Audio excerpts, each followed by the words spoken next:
The weather this spring has been a little unsettled, but the one thing we can count on in Iowa is it's going to get hot. Heat stress costs the U.S. cattle industry over $400 million a year in lost production, mortality, animal care, and product quality. Hi, I'm Denise Schwab, Extension Beef Specialist for Northeast Iowa, and for today's Feedyard Friday, I'm going to give you a few tips on preparing for and managing heat stress events. First, provide additional access to water. The water requirement for cattle roughly doubles during heat stress, and water consumption is the quickest way to reduce body temperature. Cattle need about 3 inches or more of linear water space per head during the summer. If existing water tanks are not enough, extra water tanks should be added.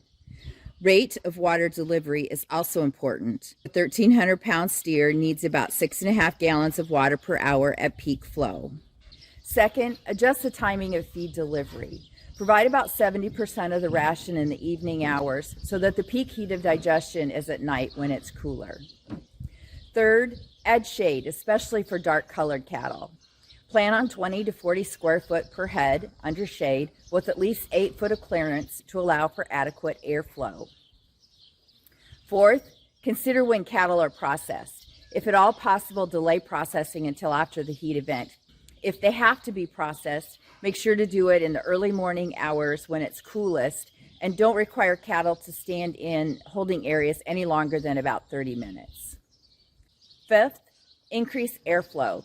Strive to improve evaporative cooling by removing windbreaks from around facilities, adding tall mounds, or spreading cattle out so they have a better chance to catch a breeze.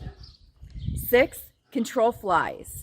Biting flies annoy and stress cattle and cause cattle to bunch up. And finally, consider utilizing sprinklers. Sprinklers can increase evaporative cooling and reduce ground temperatures.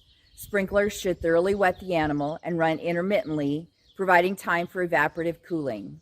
And once sprinklers are utilized, they need to be maintained and continued throughout the rest of the heat event.